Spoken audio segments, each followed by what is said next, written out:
Саламатсыңарбы? Силер менен кайрадан мен Бегович Китаев. Бүгүн бөлүнүүчүлүктү улантабыз. Биринчи суроо. Ушундай сумма берилиптир. Бул 17ге бөлүнөрүн далилдейбиз. Эгерде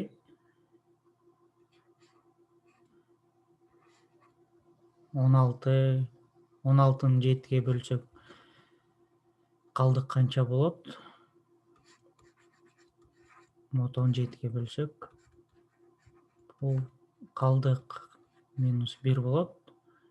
Неге? Анткени минус 1'ди сол жакка алып өтө турган болсок, кандай болуп калат? 16 плюс 1 бул эмнеге барабар? 17ге барабар. Бул 17-ни 17ге бөлсөк, калдык 0 болот. Мод 17де.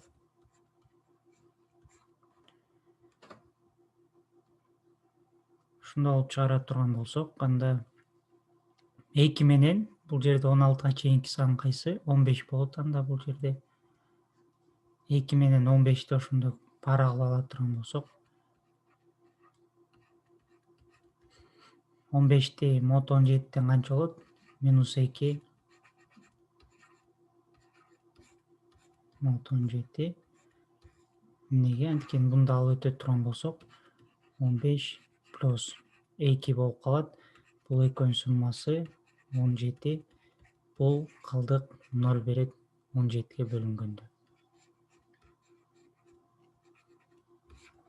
Мод 17.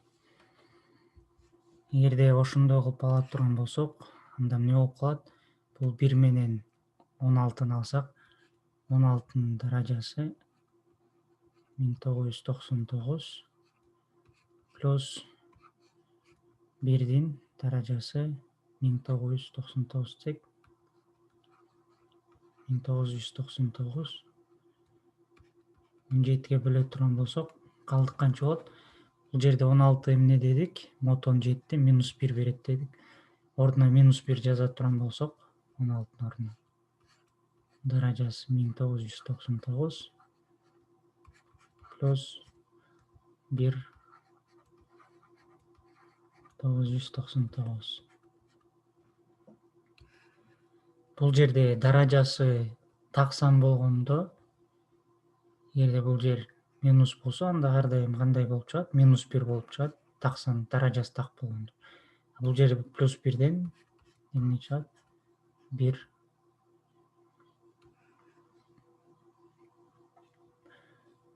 Ошондуктан бул канча болуп калат?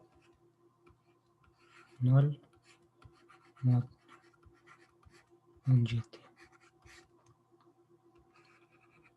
Ошондой эле кылып 15 менен 2-ни ала турган болсок, бул 2 менен бул 15'тин 1999 даражасын алсак, кандай болот? 15 плюс 2'нин 1999 даражасы 17ге бөлсөк, калдык канча берет экен? 15 минус 2, ордуна минус 2-ни жазсак, минус 2 даражасы 1999 плюс 2 1999. Бул канча болот? Бул даражасы так болгондугу үчүн бул минусту качан сыртына чыгарсак болот? Кандай болуп калат? Минус 2 даражасы 1999 плюс 2 999. Минус менен плюс кетсе, канча болуп калат? Бул 0 мод 17. Ошондой кылып параларга бөлүп кете берсек болот экен анда. Ошондо кандай болуп калды? 16 бул минус 1 берет 17ден. Андан кийин 15 бул минус 2 берет. Андан кийин 14 бул минус 3, 13 бул минус 4, 12 12 минус 5 берет 17'ten. Андан кийин 11 минус 6 10.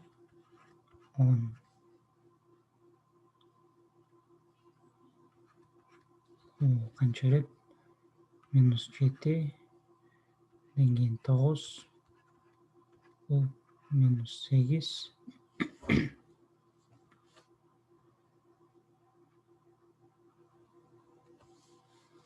Ушундай кылып параларга бөлөт. Булар эмнеге минус 2 болду?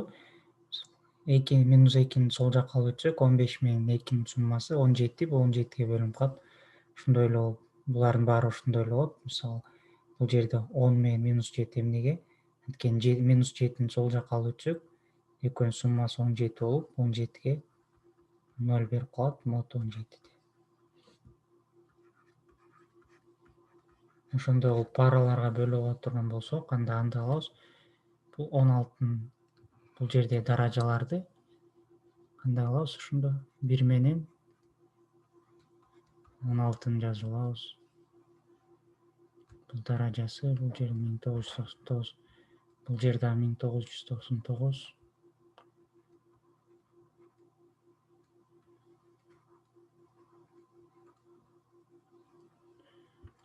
1999 экөөнүндөн канча болот? Калдык 0. Бул жерде чыгарганбыз. Ошондой эле болуп 2 менен канчаны жазабыз? 2 менен 15'ti жаза турган болсок, 15'тин 1999 даражасы. Бул жерде 15'тен эмне чыгат? Минус 2 чыгат. Ордуна минус 2 жазабыз. Бул жерде биринчиси плюс 2. 1999. Андан кийин бул 15'тин ордуна минус 2'ni коебуз. Минус 2. Бул экөө 0 болуп калат. Демек 17'ге бөлүнөт экен. Ушундай кылып параларга бөлүп кете бере турган болсок, 1 менен 16'ны, 2 менен 15'ти, андан кийин 3 менен 14'тү ушундай кылып кете берсек, баарын параларга бөлүп коет экенбиз. Параларда ар дайым 0 чыккандыгы үчүн жөн эле бул суммасы дагы анда эмне болуп калат? Калдык 0 болуп калат. 1ден даражасы 999 плюс канчага чейин? 16'нын 1999 даражасы болсо, бул жерден канча чыгат экен? 0 чыгат экен, калдыгы мод 17. Ушундай кылып далилдейбиз. Кийинки суроого өтөбүз.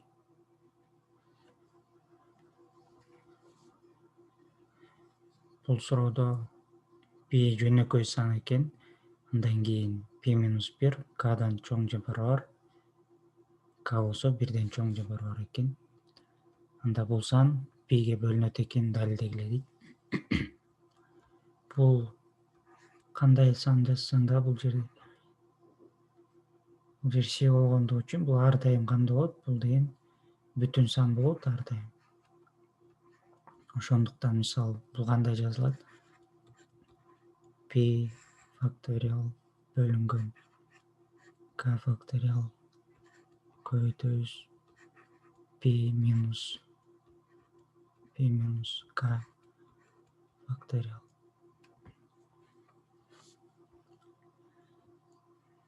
Анда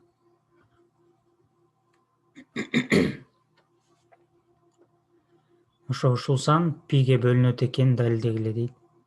Башкача айтканда бул жерге πни жазып койсок, бул сан бүтүн сан экендигин далилдегиле дейт. Эгерде мисалы бул берилген да бизгечи бүтүн сан депчи. Анткени бул C болгондугу үчүн ар дайым бүтүн сан болот. Бул бүтүн сан экен. Бул π факториалга бөлүнөт экен. Эми бизге π факториал бөлүнгөн k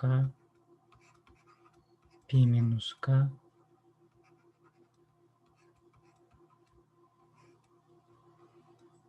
көбөйтүү бул жагында канча? пиге бөлүнүш керек экен. Анда пини жазабыз. Бул дагы бүтүн сан экендигин далилдегиле. Бул зат деген бүтүн сан дегенди билдирет. Муну кандай кылып далилдейбиз? Бул пи жөнөкөй сан болгондугу үчүн пи бул жөнөкөй сан. Бул жөнөкөй сан болсо эмнени билдирет? Пиден кичинекей болгон баардык сандар, пиден кичинекей сандар бул пини эч качан бөлбөйт. Анткени бул жөнөкөй сан. Мисалы, пи 5 боло турган болсо, бул пи 5 жөнөкөй сан. Мындан кичинекей сандар кайсылар? 4, 3, 2, 1. Булардын бирөөсү дагы 5ти бөлбөйт. Бул эреже баардык жөнөкөй сандар үчүн иштейт. Ошол үчүн k пиден кичинекей болуп атат бул жакта. Пи минус 1 бул эмне?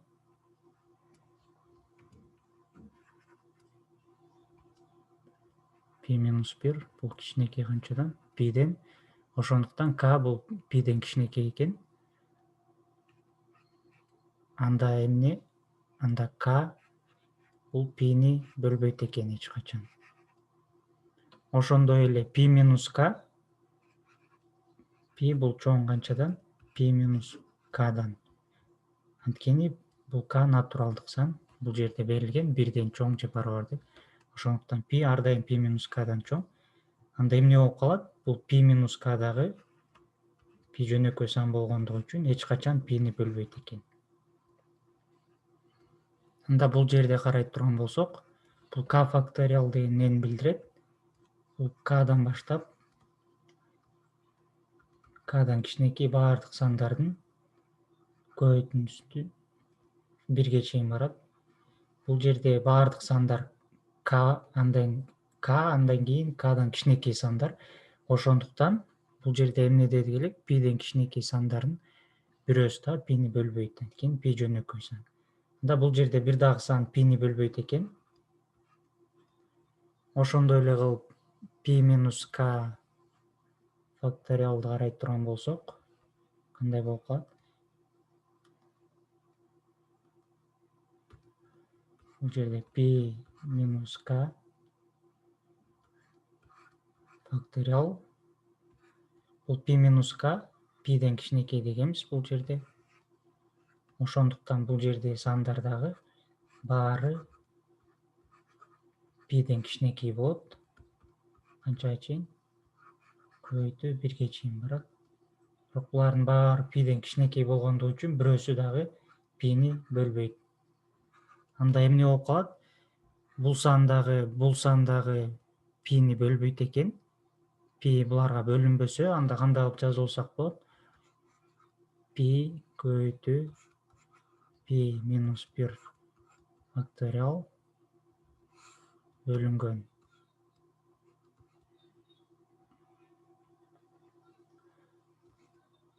Бул жерде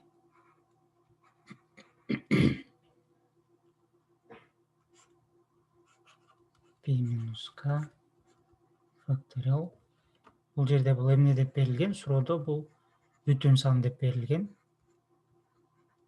Ошондуктан биз эмне десек болот? Андан кийин бул пи, бул экөөнү тең бөлүнбөсө, анда эмне кылсак болот? Пини бул жакка ала турган болсок, пи минус 1 факториал k факториал көбөйтүлгөн пи минус k факториал дейбиз. Анда эмне болуп калат? Бул сан өзү бүтүн сан болуп калат экен.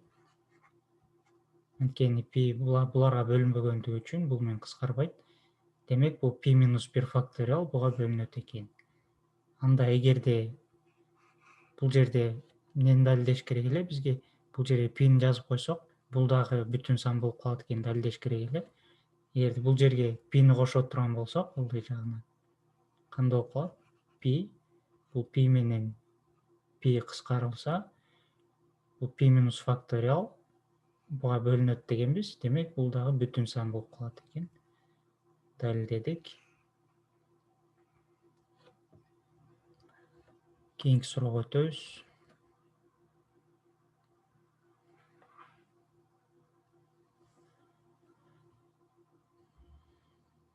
пи жөнөкөй сан экен. Бул жөнөкөй сан болсо, андан кийин пи плюс 10, пи плюс 14 да жөнөкөй сандар экен. Пини тапкыла дейт. Пи жөнөкөй сан болсо, анда пинин ордуна 2-ни коюп көрө турган болсок, кандай болот? Бул жер 2 жөнөкөй сан туура. Андан кийин 2 плюс 10 дейбиз. Бул да жөнөкөй сан болуш керек суроо боюнча. Бирок бул канча болуп калат? Бул 12. 12 жөнөкөй санбы? Жок.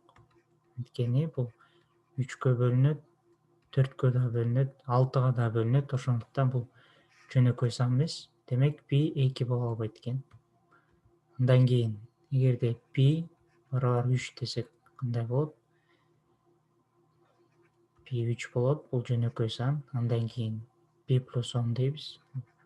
3 плюс 10. Бул жерде пи плюс 14. 3 плюс 14. Кандай болуп калды? 3. 2 кошсо 13. Бул 2 канча? 17. 3 жөнөкөй сан, 13 да жөнөкөй сан, 17 да жөнөкөй сан. Демек, пи барабар 3 үчүн туура экен. Бир пини таптык. Эми дагы башка пи барбы? Ушул суроого туура келе турган. Ошону текшеребиз. Эми пи 3төн чоң десек, пи жөнөкөй сан жана 3төн чоң десек, эгерде анда кандай болот? Пи жөнөкөй сан болгондугу үчүн жана 3төн чоң болгондугу үчүн бул 3кө бөлүнбөйт. Анткени бул жөнөкөй сан.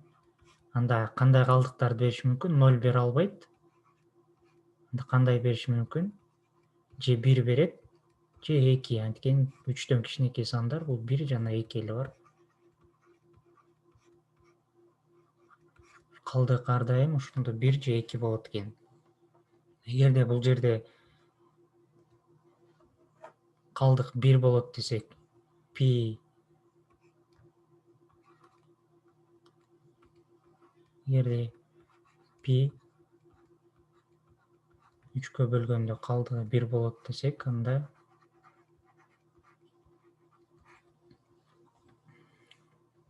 бул жердеги пи плюс 10 калдык канча болуп калат 3кө бөлгөндө?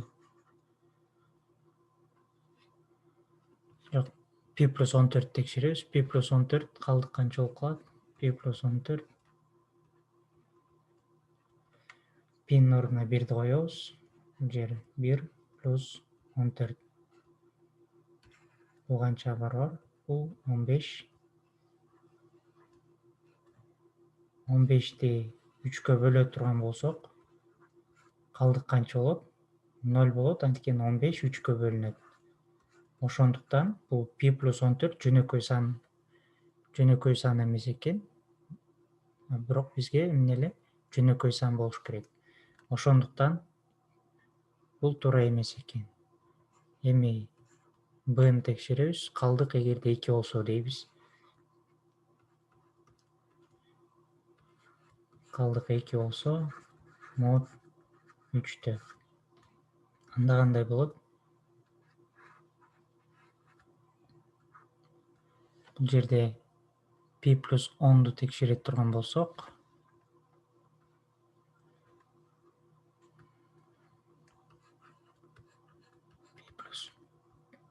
пи плюс 10 десек, бул жерде пинин ордуна 2-ни коебуз. 2 плюс 10.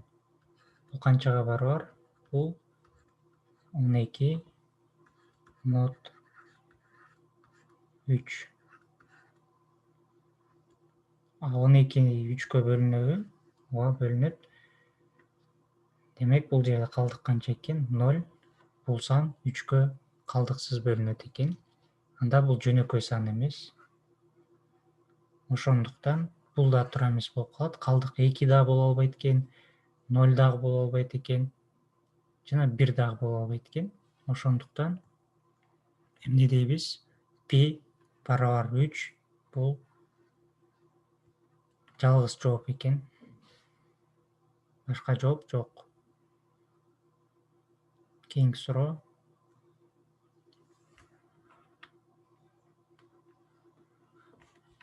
Пи жана 8 көбөйтүү пи квадрат плюс 1 жөнөкөй сандар экен.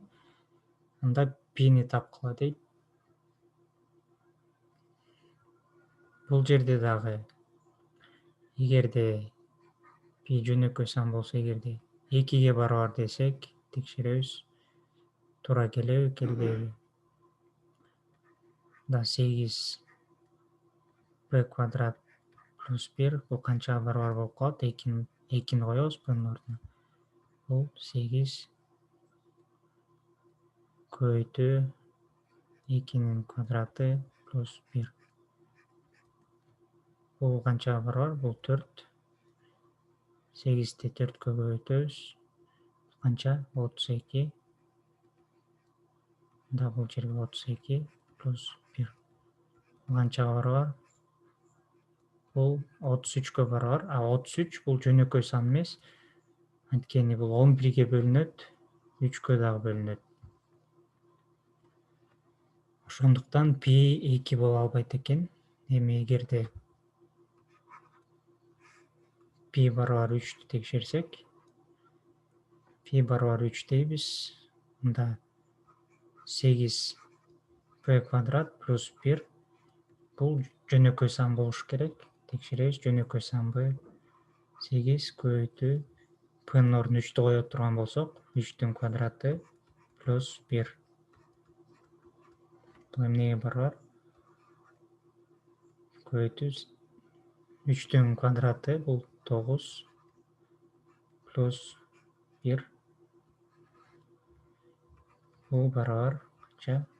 73. 73 бул жөнөкөй сан.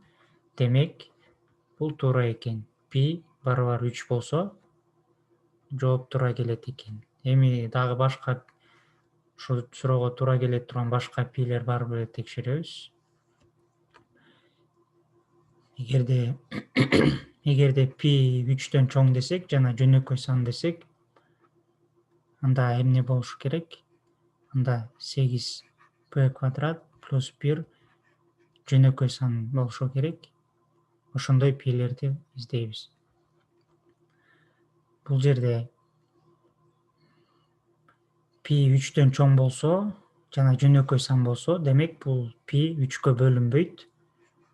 Анда бул 3кө бөлүнгөндө кандай калдыктар бериши мүмкүн? Же 1 же 2 3кө бөлгөндө.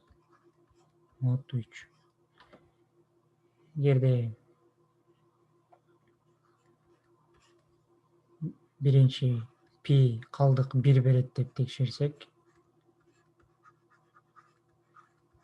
вот 3 дейт турган болсок, анда 8 p квадрат плюс 1 кандай болуп калат? 3кө бөлө турган болсок, бул 8 3төн кандай калдык берет? Бул минус 1 берет. Анткени бул жердеги минус 1 сол жакка алып өтө турган болсок, кандай болуп калат? 8 плюс 1 бул барабар 9. 9 3кө калдыксыз бөлүнөт. Ошондуктан 8 бул минус 1 мод 3. Да бул 8'дин ордуна минус 1'ди кое турган болсок, бул жерге минус 1 көбөйтүү. Андан кийин бул пинин ордуна канча? 1'ди коебуз. 1'дин квадраты плюс 1. Плюс 1. Бул канчага барабар? 1'дин квадраты 1. Минус 1 плюс 1 канча болуп калат? 0 мод 3. Демек, бул сан 3кө бөлүнөт экен. Анда бул жөнөкөй боло албайт. Анткени 3 бунун бөлүүчүсү. Эми эгерде пи 3кө бөлүнгөндө калдык 2 берет десек, эми экинчи вариант. Калдык 1 болсо туура эмес экенин далилдедик. Эми калдык 2 дейбиз. Мод 3. Анда мод 2 болсо, кандай болот? 8 b квадрат плюс 1 кандай болот? Бул жер 8 кандай калдык берет дегиле. Бул жерде минус 1, 8'in ордуна минус 1 жазабыз. Андан кийин көбөйтүү. Бул жерде p-н квадраты p-н ордуна 2'ni жазабыз. Канча болуп калат? 2'nin квадраты плюс 1. Бул канчага барабар? 2'nin квадраты бул 4. Анда 4'тү 3кө бөлсөк калдык канча болот? 4'тү 3кө бөлсөк калдык 1 мод 3. Ошондуктан бул жерде 4'түн ордуна 1 жазып алсак болот. Анда кандай болуп калат? Бул жер 1'ди жаза турган болсок, минус 1 көбөйтүү 1 бул минус 1. Минус 1 плюс 1 бул канча? 0 экен. Мод 3. Ошондуктан бул кайрадан жөнөкөй сан болбой калды. Курама сан экен. Демек, бул туура келбейт. Андай болсо, бир эле жоопу бар экен. Пи барабар 3 болгондо гана бул эки сан жөнөкөй болот экен. Сабагыбыз аяктады. Түшүнбөгөн жерлериңер болсо, комментарийге жазып сурасаңар болот же Telegram группадан.